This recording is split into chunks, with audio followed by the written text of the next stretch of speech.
introducing to you the beautiful Miss Ebony Buckle, all the way in the UK. Welcome, Ebony. Thanks for having me. Thank you. What are you going to perform for us? I'm going to sing for you two songs, and this first one is called The Planet Who Believed. It's a cautionary tale set in space. I love it. Well, take it away. Thanks.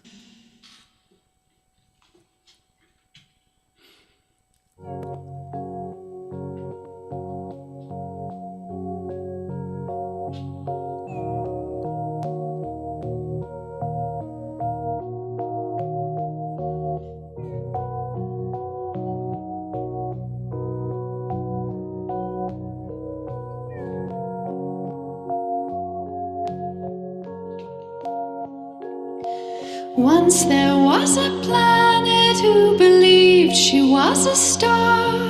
What an embarrassing mistake to make. She'd been floating around, being shiny and loud, till she popped past the sun and did a double take. Turns out she in his orbit, and not only that, there were satellites starting to land on her back.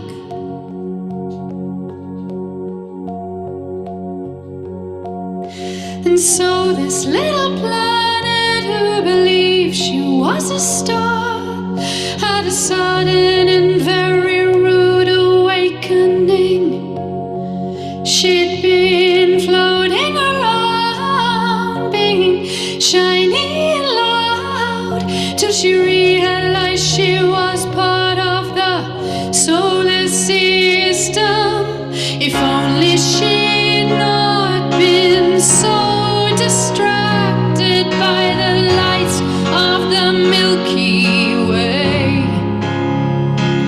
and the vastness of space. Oh, it made her heart race, and she thought she was free to do as she pleased. But turns out she was in his orbit, and not only that, there were satellites starting to land on her back. To discover the origins of her life-giving gas, so that they could go back home and do some more math. Beautiful. Sorry, we're still in space. Thank you. We're out of space now. Okay.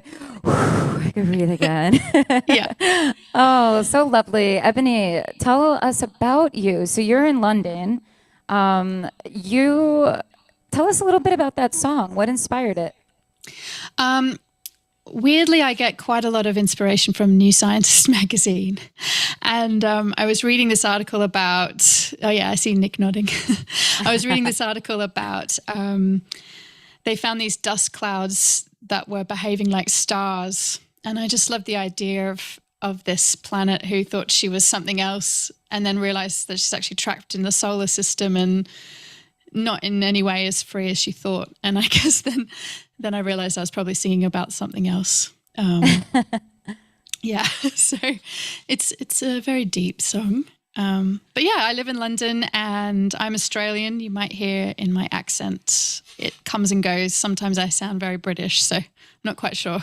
what's happening. I love the accent. Like I was doing my research on you and watching like just other interviews and stuff, and I'm like something like I'm just such a sucker for anybody with like a British Australian accent. Like nothing's cooler than that to me. You guys like Well, automatically are born with cool points. It's to Americans. yeah, exactly. Only to Americans. You guys are cool to us. Well, so do you come from a musical background? Do you like did your parents play music or sing? Your mother sang, correct? No, my mum Oh. didn't sing. She's an amazing photographer, but no, I started. Apparently, I used to wake up singing when I was little, and then I started having lessons when I was about 7, and I did piano and violin, and yeah, I went down a very classical route first. So I studied opera singing.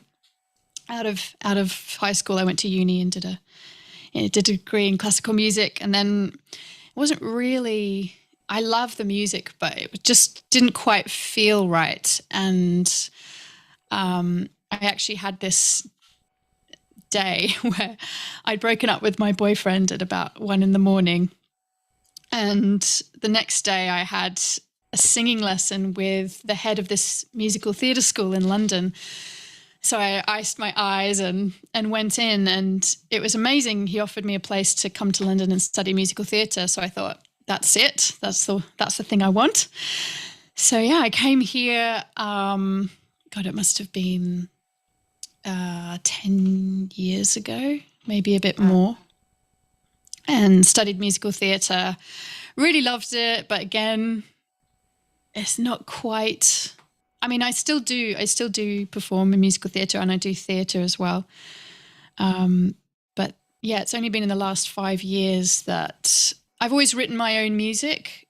I think when I was little, I was in a band that I say I was in a band like someone asked me. I made up a band. But I think what we were doing was just changing the lyrics to songs that already existed. But I used to make everyone come to band practice. And I never thought it was something that I could do, I guess, until maybe about 5 or 6 years ago. I started to perform a bit in, smaller venues, and my husband is. I'm sorry to interrupt, but something you couldn't do in a sense of like performing out just on your own? I think it was confidence and thinking that anyone would want to hear anything that I, had written. Yeah. What changed that? Well, so sorry, stop me if I'm giving you my entire life story, but after musical theatre school, I met a beautiful man who is now my husband. And we got married, and then my marriage visa was refused. So I had to go back to Australia, and we got stuck there. I got stuck there for nearly 2 years, and he was here. And it was, my whole life got put on hold, and I didn't have any kind of power over it. And it was really debilitating. So when I finally got back, I think maybe there was just a new kind of, I'd realized what I wanted in life, and it was my creativity. I had to have it. And yeah, so I started, my husband's a musician as well. So we were writing together, and we started sort of performing together. And yes, I started to realize, I think being an actor and doing musical theatre, I do love, but there's an element of it that's still out of your control where, you go into an audition and you're asking to be included in something. Whereas with this, it was entirely my own, and I had kind of the creative control and the autonomy over it, which I've come to realize is really important to me. So Sure, you get to write your own play, like every song, basically, which is amazing, right? You're such a storyteller, and I mean, to me, this theme was like pretty much in your honor, but it makes me think of, how in life we go through all these things, right? And we're raised on stories, like I remember like sitting at the kitchen table and my dad like, reminiscent about being a kid and telling stories of mischief, and I loved those stories. They were like my favorite. And I would always ask him to tell it again and again. And I remember the story perfectly, like he told me yesterday. But we have those of our own, as we grow. Yeah. And it's a beautiful thing as an artist, especially for somebody like you to be able to take that and use it almost as therapy, but also to create all these different characters and to have fun with facts too. Have fun with science. It's cool, kids. Yes. Yeah, definitely. I think I used to, when people ask me, why do I write music or where does it come from? I used to kind of just go, oh, it's just whatever's in my brain. But the more that I've come to think about it, it's definitely the aspect of storytelling that I love, because I think it's how we understand each other and ourselves, as humans. It's definitely how I've come to know myself more. And so I think a lot of my songs are kind of my own self-discovery, but hopefully other people are able to identify with these kind of feelings as well. And not always having to identify exactly what you're saying, but Like when having you it just be get so kind of an obvious. essence of something Yeah. and you understand it at kind of a deeper level. Sure. I definitely, I agree with all those things you just said. I think it's interesting, like to me, stories definitely help you, they let you into somebody's life, on a deeper level, and helps you to connect in ways that, like it helps you find common ground with people, I think a lot of the times. Even the books we read, like I'm not like a huge reader. I've read honestly more due to time. I'd love to read more. And I'm like partially like reading narcoleptic. But, like when I do sit movie and reading narcoleptic, like 100%. Right. But the best stories, are the ones that have those characters that you identify with. Something about those characters that speaks to you, the fiction ones at least, or even the biographical ones, like it lets you in a little bit closer into why people are the way they are, have done the things they've done. It's fascinating. Yeah, I think so. And I think it is really important that everyone's stories get told too, because that's also where, from when we're little, I think we absorb so much, and stories are so important. And if we're not told about certain parts of the world, we kind of don't know that they exist. And so things become abnormal. And I really think it's important that we listen to each other's stories, and because it helps us understand, as you said, things that aren't just us, in a way that seems like older than, I don't know what I'm trying to say. It's sort of a really ancient, primal way of understanding each other is to listen to stories. I don't know if you've read Women Who Run with the Wolves at all. No, I haven't. Should I? Yes. I assume so. Yeah. It's changed my life. What's it about? It took me about a year to read. It's this incredible book about how to access your wild soul and, I guess, your creative soul. And it's very focused on the wild woman. But it's I can't remember. It's Clarissa Pinkola Estes, I think is her name. She wrote it ages ago. But it feels like a kind of really important reading, I would say, for especially any women. I think men should read it too, to be honest. But what she does is she finds kind of original fairy tales and fables and from all over the world, and she'll tell her version, and then she'll kind of analyze it. And each story is a way of understanding humanity. So you might have like Baba Yaga, she's a Russian witch, excuse me, and the little girl that has to go into the woods to find her mother dies.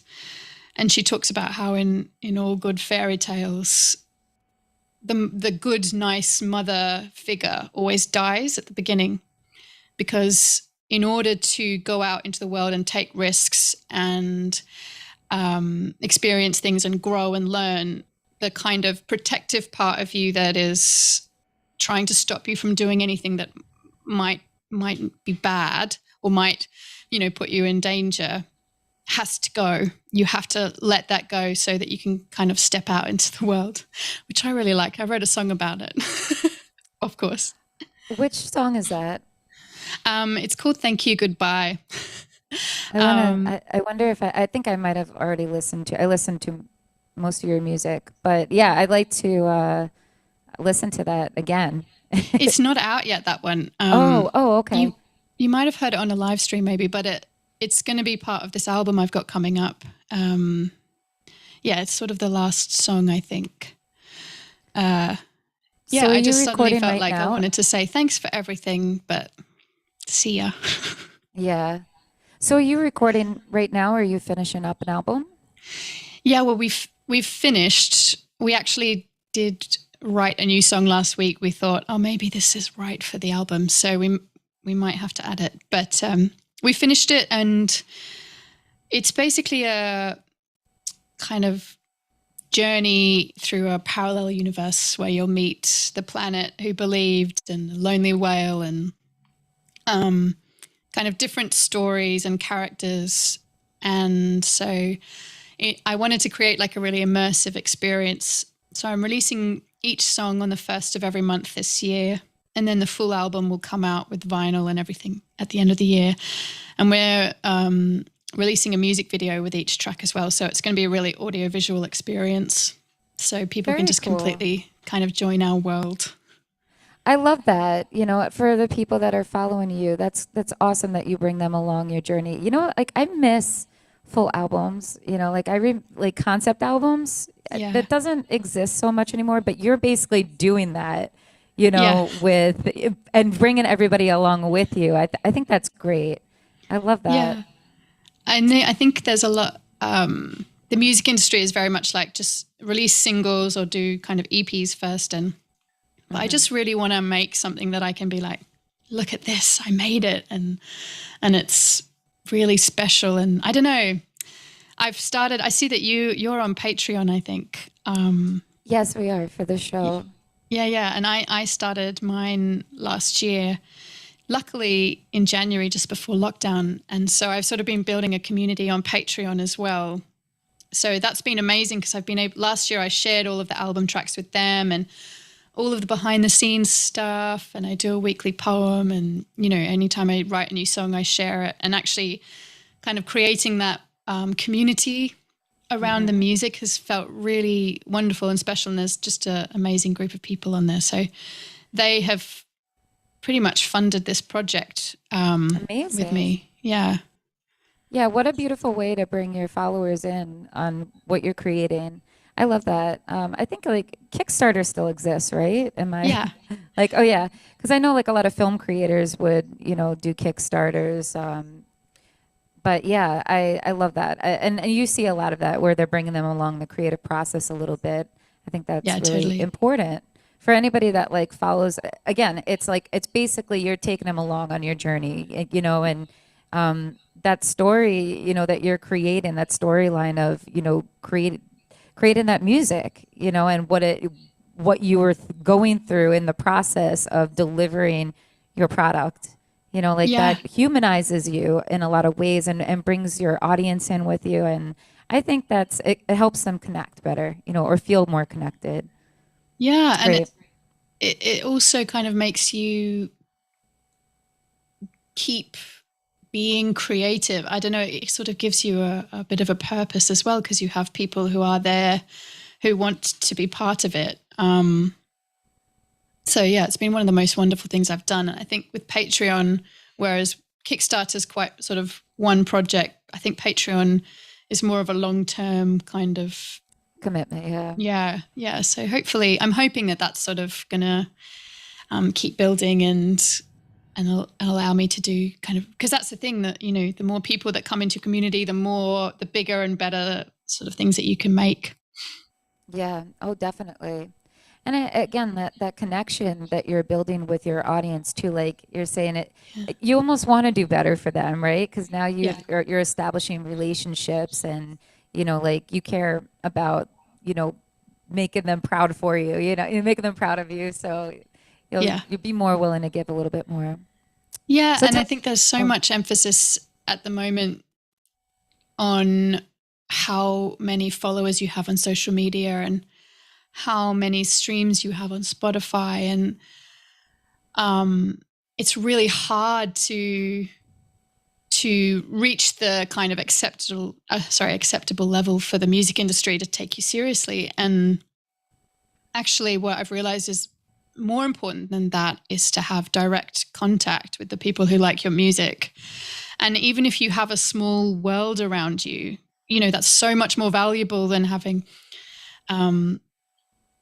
thousands of streams of strangers who might not necessarily ever find you again or, follow your journey. So yeah, I've really started digging into the independent musician trajectory, but I'm enjoying it.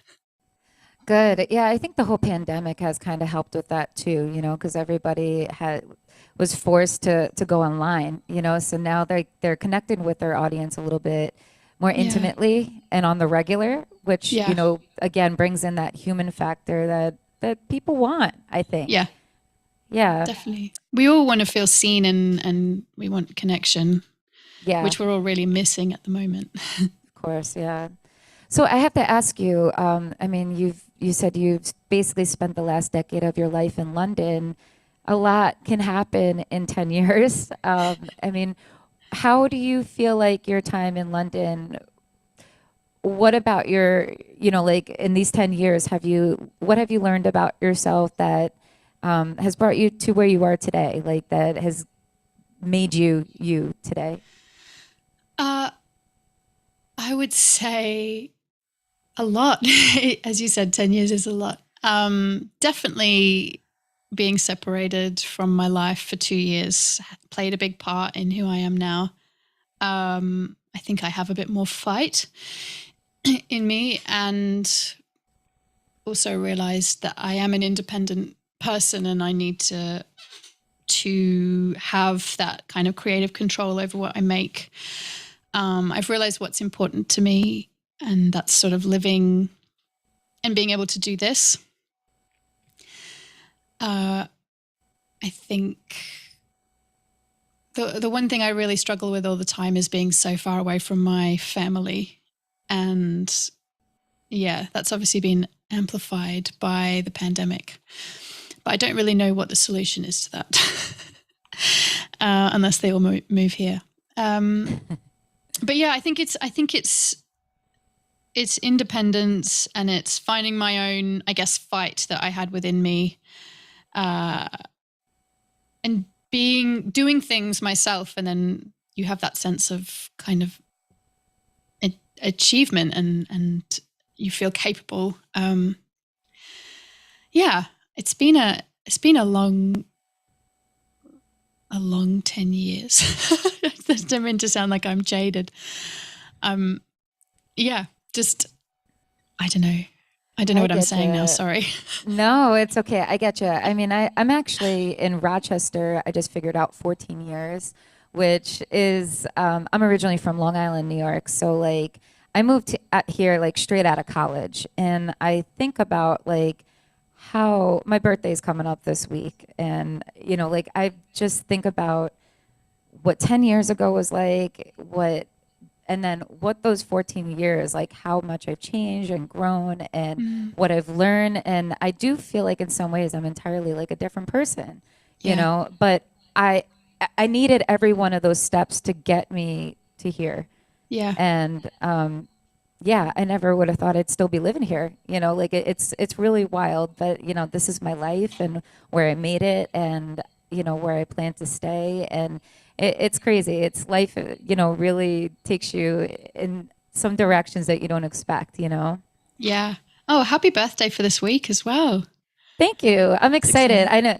I feel like my birthday though, like especially like I'm gonna be 36, so I feel like I'm officially getting old. It's fine. I'm 34.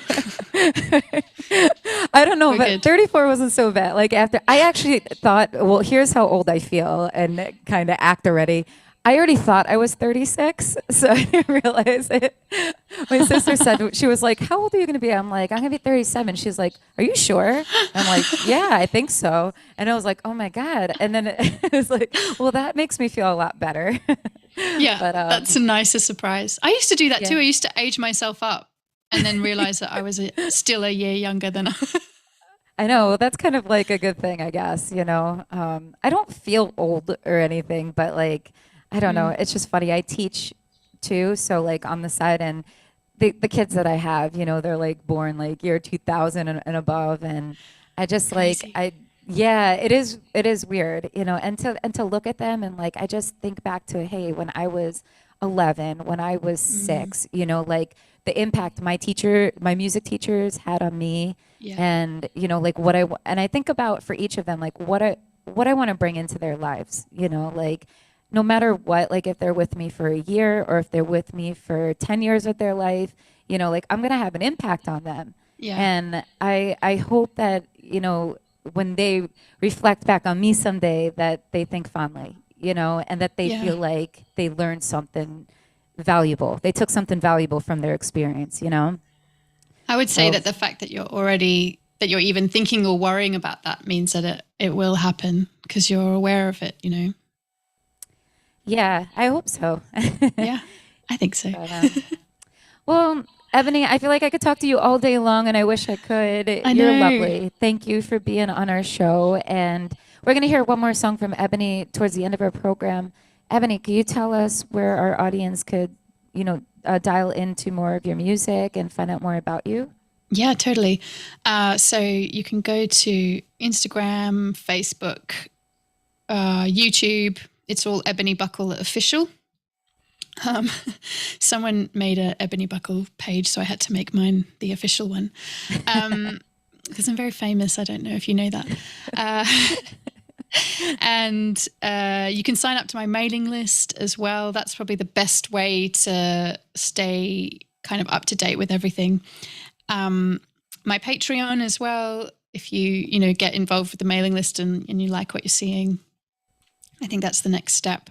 I'm releasing the third single. So the song I played at the beginning, Planet Who Believed, is the second song of my album that I'm releasing this year. The first song is called Wonder, and I'll play that later. And then this Thursday, chapter 3 comes out. The third single is called Who Remembers. So you'll see lots of pictures. There's an amazing music video. I've been working with this animator called Luke Taylor, and he puts me in space with whales, and this song's about an alien invasion. So it's very Star Trek meets Stranger Things, I think, kind of vibe. But yeah, so that's all me. So yeah, please always get in touch. I love hearing from people. So yeah, thanks so much for having me on here. It's been a lovely chat. Yeah, such a pleasure. Thank you for being here. Hey, Nick, are you as big of a science dork as the two of us probably are? I don't know. Ebony probably has me beat, but I definitely am. Started talking about it, I was almost going to go off mute and jump right into this, but we see you nodding. You should have. Yeah. No, the things you guys were talking about, I was getting so excited about, so I was writing them down because I wanted to come back to it. And I'm 37, and I thought I was 36 for like 3 years. that's so Crazy. funny. Yeah, that's hilarious. Well, I feel like after a point, like you're just like, whatever, you know? Yeah. Around 34, I was like, what year is this now? I know. It's like we age ourselves. I know. I No, feel it's just they're just all the same numbers for a while. They just keep that's how I feel right now. Yeah, I'm just like honestly, like, yeah. I don't know. My head gets in such. I don't know if you guys are like this. I'm a little cuckoo, I guess, but like I definitely like really reflect hard. Like this whole month, the past few like weeks, I've been just like thinking so much and like reminiscing about life and like things like when I was younger. And I have a 4-year-old too, so like I think a lot of my life I lived through him. And so it's like between him and the kids, and it's like you see life spawning, and then you see life at those stages that you like vaguely remember, and then like here we are, and I'm like, man, how did I get to be freaking 36 already? It's crazy. Yeah. But Nick, tell us about you. I mean, tell us how your journey, your story, please share. Yeah. I kind of had the same feelings. So I wrote this down when Ebony was talking. I sort of had the same feelings going into my journey, where I didn't really know that I could do it. Like I was unsure if this was the right way to go. Um, in 2006, I had a really tragic situation sort of happen to me, and my mother passed away. So it's interesting that you brought up mothers and them sort of going away so you could take risk. I was really intrigued by that story. It reminded me of the Land Before Time, but we won't go down that road. So, Love it. anyhow, growing up, I was around social workers and I had a pretty tough childhood and knew a lot of social workers. And my mother was a social worker, and my aunt's a social worker, and my uncle's a social worker, and my cousin is a social worker. Oh, no And I joke. didn't want to have anything to do with that kind of a profession. And in 2006, my mother got ill with cancer, and I decided to take care of her. And I learned about the system. I was going through medical care, and I was going through housing issues, and we were going through all this other stuff that I had to deal with. And by 2007, the January 3rd of 2007, I decided I wanted to go into social work. And because I felt like my mother was really not cared for well in the medical world, but when she got to her final days, the care in hospice was the most unbelievable care that I had seen. And so I thought to myself, like, why can't everybody have the same care? Why can't we be cared for in the same way that a hospice worker cares for us when we're dying, when we're alive? And Yeah. and so I set out to be in social work to care for people the way I wanted to be cared for, and to work that way. So in 2010, I left. I started working. I got my degree in social work, and by 2014, I had really seen that there was a real issue in our community in Rochester, New York, where we had homeless folks that were on the streets, and we had unspent housing dollars from our federal government that people could access for permanent housing. And so I was seeing hundreds of people on the streets in our community, and I didn't know what to do. So I asked a good friend of mine. I said, what can I do to make sure that we get housing vouchers for the chronically homeless? And she said, well, you got to start a nonprofit, and you got to apply for grants. And I said, okay. So I left my job in 2015. I worked for the county. I had saved up a bunch of money, and I decided to start person-centered housing options with my good friend Chuck Albanese, who was working in the medical field, and he was seeing that we were cycling this homeless population throughout the community. They were going into hospitals and ending back up on the streets and not being able to take care of themselves. So we set out to change Rochester. We set out to add housing first to our community, and to give people the care that they deserve, and to provide housing to the chronically homeless. And we've been doing that for about almost 6 years now, and we work with over 1,000 households annually. We have about 30 staff, and we're growing. So that's sort of my journey. That's not all of it, but it's a little bit. No, it's incredible. So what you said you had a job before this. Did you say you were doing? Yeah, I was in graphic design. I had just got out of Oh, wow. college. I was doing wide format graphic design. I was putting billboards up and doing cars and doing all sorts of interesting, weird graphics. And then when my mother passed away, I got into, I worked in a group home locally at East House, and then I worked for the county. Well, Doing, having those graphic, oh yeah, you did say you worked for county. Having yeah. those graphic design skills, I'm sure helps tremendously, and with what you're doing behind the scenes and stuff and promotion, I would think, right? Or do Yeah, you? yeah. It does. I'm not as savvy. I actually built our website. I do a lot of graphic stuff. Yeah, it helps with some of the things that I can't do so well and I don't want to pay for. Yeah. So where did you go to? Did you go to schooling in Rochester? Yeah, for my master's, I went to Brockport and Nazareth. There was a joint master's in social work program, and for my bachelor's, I was in Buffalo for sociology.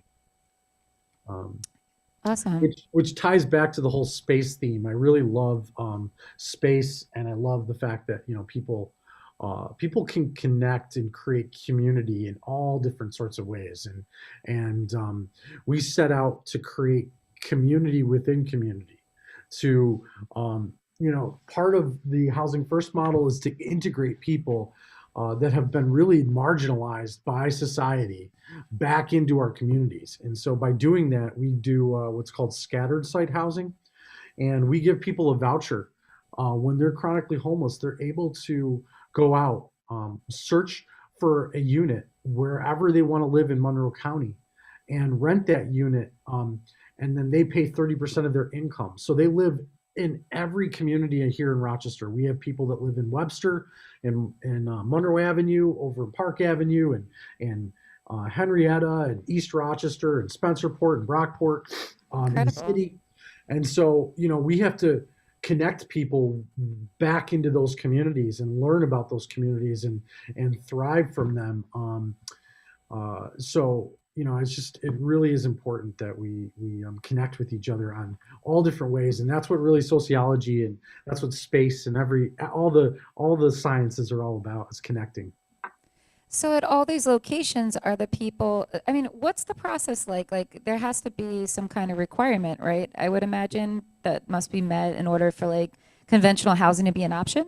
Yeah, so HUD, so we do outreach. We have about a 10-person outreach team. We go out all over Monroe County and find people under bridges and in abandoned houses, and we partner with different groups like RAW, which is Recovery Always, and we partner with all different folks to find people across our county because it's very cold and the climate's not the greatest, so Yeah. people don't just live outside like in LA or in other counties. So we have to actually go find them and really look for folks. Once we establish a relationship with these folks, we then figure out, how long have you been homeless? What precipitated the homelessness? What are the challenges that you're facing? And by doing that, we we put folks through a prioritization list, and the highest need folks get served first. So if you're really struggling on the streets and you've been there for 12 months or 3 years or however longer you've been on the streets, those people go first. So the most vulnerable folks are taken first. And then we move them immediately into housing that they want. They look for an apartment throughout the community, and they decide to move in. They have to be homeless, and we prioritize them. So that's really all the criteria is. They can't be rich. That's one thing. So they have to be 50% of the area median income. So like for people that like let's say they're homeless, right? Yeah. Like do they literally have to like come out of like a homeless shelter or like let's say like they're just kind of a Yeah, vagabond and they've been floating around for like ever, you know? yeah. Homelessness is defined federally by being in a shelter, some sort of transitional living situation, or um, a on the streets or in a place not meant for habitation. So, for Okay. instance, somebody could be living in a basement that's of an abandoned house. People could be, staying on a porch. They don't necessarily have to be living on the street to be considered homeless. Gotcha. So interesting. And then so is there like a time limitation? Like so somebody that has housing, do they how do you see them do they have like a mentor or somebody that helps them, get on their feet and to eventually get out of your sheltering and on their own? Yeah, we have a pretty unique team. I sort of built it that way because I thought it would be really important to match healthcare with housing. Hmm. Because in fact, housing is healthcare if you look at it. When we have a roof over our heads, we're able to focus on our health and our wellness and other things that are important to us in our lives. So, so what what we do is we enroll the person in the program, and then they get linked with a housing stability coordinator and a housing specialist. The housing specialist looks for housing, manages the leases, works with the landlords, starts to develop, a place they want to live, and looks for housing with them. The housing stability coordinator starts to work on some of the challenges that they may face in being in their own apartment, managing their own lives, starting to get back into healthcare, et cetera.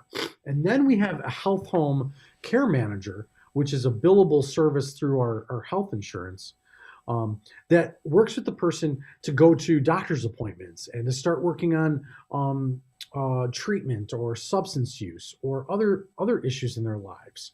While the stability coordinator helps them to manage their day-to-day living, cleaning their Gotcha. apartment, making sure they're going learning the community, linking them with services, looking at employment, education, some of those unbillable services that are not paid for by health insurance.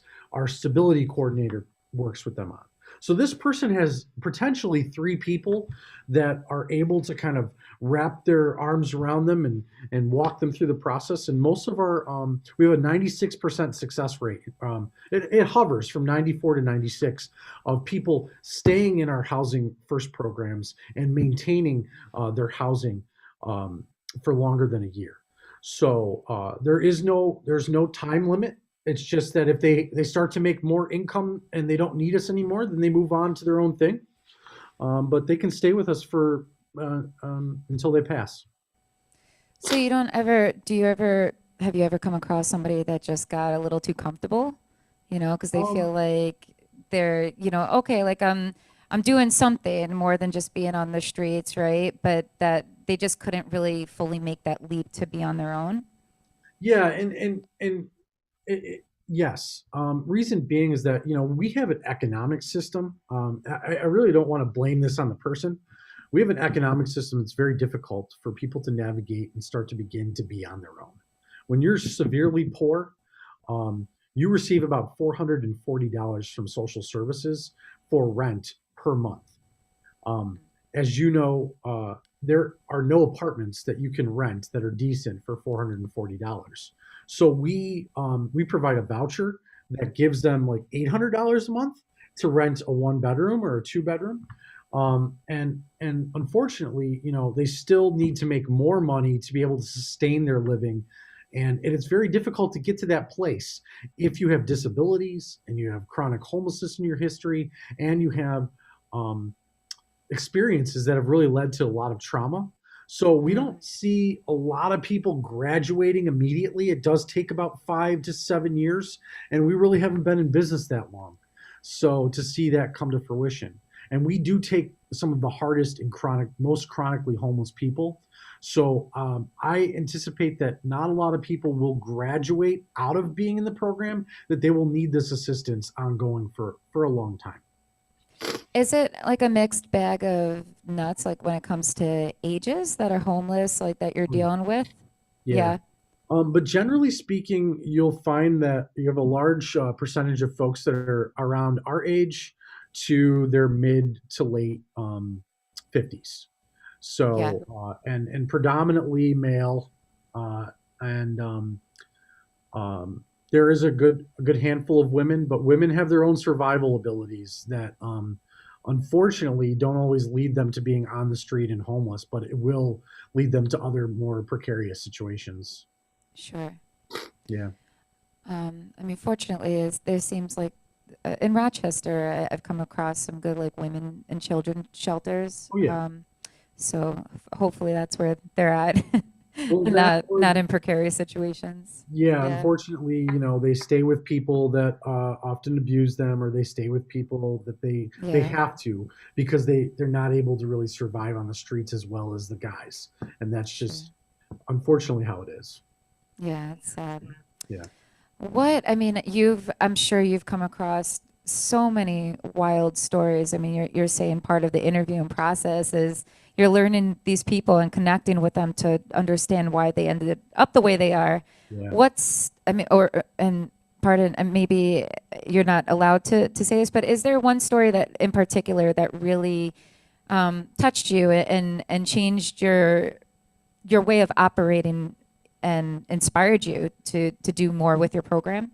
Yeah, so I was thinking about this question because you shared it with me, and it's like one of the most challenging questions. I'm sure, yeah. Because everybody's story is so important and so different and nuanced, and it's just quite amazing to hear them. Um, but I'll tell you a story about a guy who is a musician here locally, and he's a very good friend of mine, and is now working uh, is employed. And I don't think he would care if I shared his story because his story is part of his journey as a musician and as an artist here locally. And he's done some benefit shows for us and things like that. So I'm pretty comfortable sharing that story. Um, he grew up in foster care. His mother passed away, and he cycled through different experiences that he had. Um, he ran away at 17 and from the foster programs and the youth programs. And the only thing that really kept him strong was playing guitar. And he connected with the Warp Tour, and he left home, and he followed the Warp Tour every summer, and joined that group, and just went across the country. He was homeless from 17 till about 37 when I met him. Or no, wait a And second, maybe I think 32. I know who You you're know talking this, you about. know the story. So Yeah. they called me up. The county calls me up and they go, Nick, we got this guy. We think he's crazy. We don't think he's telling us the truth. He knows these guys from the Warp Tour. He knows all these bands. What? This is weird. Can you go meet him? So I meet him up, and he goes, and I said, I don't know you from Adam, but I like NoFX, and I'm pretty cool with some of these punk bands. And I had an MXPX shirt in the back of my car, and I said, okay, I'll go to court for you. You let me talk the judge out of putting you in jail. You got to follow a couple rules for me, and we'll get you into housing. He said, okay, man, I'll do that. That's cool. So we went to court. I vouched for him. We never went back to court. We've been walking together along this path. He got into housing later that year. He's now working as a peer advocate, and Amazing. and he is playing music. He went on tour as a musician for the Warp Tour a couple years ago, and is now actually like making it back. But it's because he has a roof. He's got a place he can play. He's got roots. He's got people that care about him. It's what it takes. It's amazing. Nick, you have an extremely big heart. I love what you're doing. Thank you for bringing this to our city and keep Thank spreading you. good energy. It's Yeah. amazing. Tell Thank our audience where they could donate to your cause or Yeah. learn more about it. Yeah, so we go to www.pcho.org. You can check us out there. We're also on Facebook, so I'm sure the link's up here somewhere. I don't know. And there's a donate button. We also do periodic campaigns on Facebook, and we're going to be having a fundraiser this fall, November 5th. So details to come on our website. Amazing. Well, Nick, take good care, and I hope to see you around town as things warm up. Yeah, And definitely. I'd love to see you. thank you for sharing your story with us today. Really Thank you for appreciate having me. it. I Hey, appreciate Ebony, could you close us out with something beautiful of yours? I can't wait. Yeah, me too. Bring us back to space. Oh, I think you're still muted. Uh-oh. Doesn't look like she's muted, but her sound is off, maybe. Yeah, I'm not sure. Oh, there you are. There she is. I'm here? Yeah, we got you. I don't know what I did differently. It's okay, we got Sorry. you. We're happy. Okay, you get that panic of live streaming when it goes wrong. No, I just was saying, Nick, it was really cool to hear what you've been doing. It's incredible. Thanks for sharing that. Yeah, the world needs more people like Nick. Yeah, we really do. Yeah. And I think it is that connecting to people and not making assumptions, but actually listening to who they are and where they've come from. Definitely. Yeah. So I'm going to sing you a song about a whale. I released this in February, and I used to be an office temp, and I was working at a very dull office, which luckily didn't ask me to do much work for them. So I was just reading online things, and I came across this story about the 52 hertz whale, which is this whale they found in the 80s calling at a frequency of 52 hertz, which is the only whale they've ever heard call at that frequency. And so they assumed that it was the loneliest whale in the world because they thought it was swimming around and not being able to be heard by any of the other whales. And I think they've since decided that actually it can be heard by all of them and it stands out the most.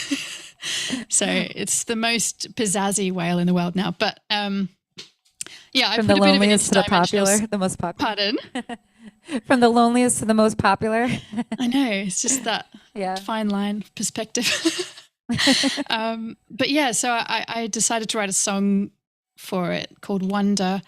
But in my story, the whale is an interdimensional traveler who has lost touch with its home world and is exploring. And yeah, if you do go on my YouTube, the music video to this is something that I'm probably the most proud of that I've ever done. I mean, I would say I did it. An animator called Luke Taylor did it, but I'm in it. Anyway, I will stop waffling and play it for you. Thank you so much for having me today. Thank you, Ebony. It's been a pleasure.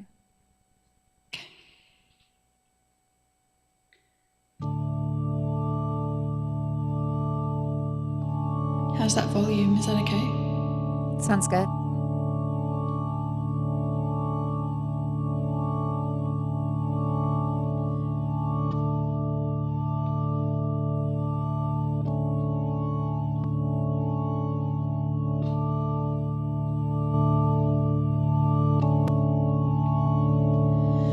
Hello, where's your signal? I thought we had agreed you would reach me here as soon as I arrived. Is 52 okay?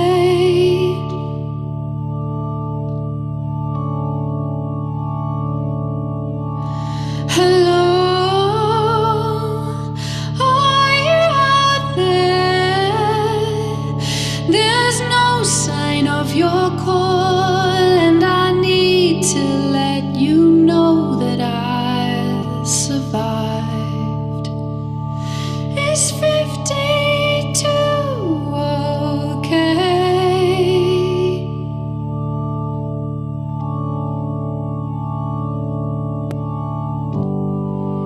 Please get back to me.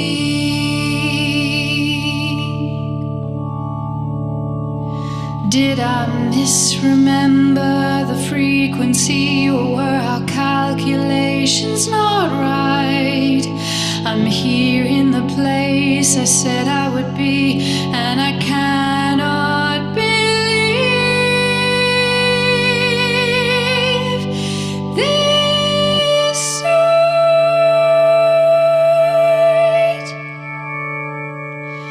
This sight.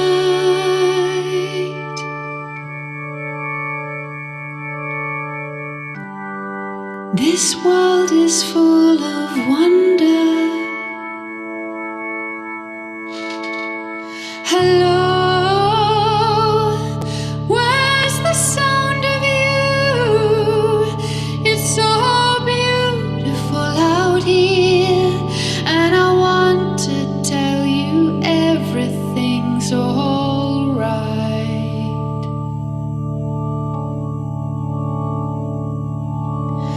Hello,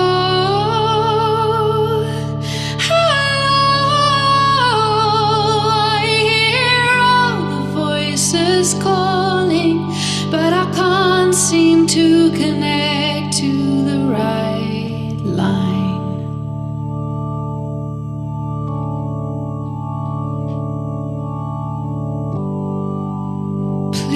Please get back to me.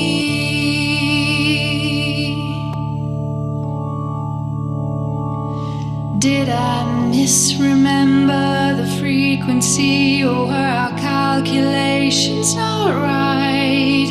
What use is recording all that I see if there's no one to read what I write?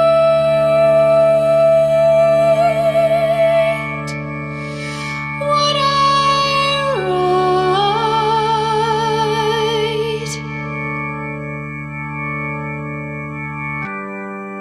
This world is full of wonder.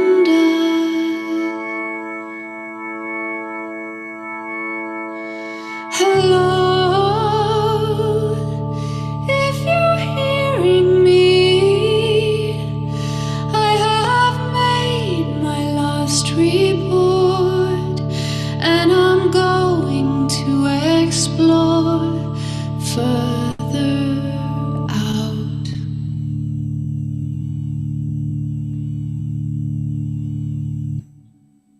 Beautiful, Ebony. I love it. Thank you for bringing us on your journey. Best wishes with all of the music that you've yet to release. I look forward to hearing more. Thanks so much. Thank you. And big thank you again to you, Nick, and Person-Centered Housing Options. Make sure you check out both Facebook pages and give them a like, and follow the both of them and their journey. So I had mentioned earlier, this has been a real heavy year of reflection with 2020 and COVID, and this week I'm approaching my 36th birthday. So, you know, I just been thinking a ton. Yes, 36. And I found myself really revisiting the many former versions of myself and the several lives I've lived, especially the several versions of myself I've just gone through in my time here in Rochester. My career as a songwriter has now spanned nearly 2 decades as I approached, this week. And through music and storytelling, I've long navigated through many of life's themes and personal struggles. And, in most cases, my best creations and the songs that always seemed to write themselves were the ones which exposed my deepest vulnerabilities and honest emotion. As I revisit some of these past songs, some of which I wrote 10 years ago, often it feels like revisiting an old depressed friend, somebody I used to know.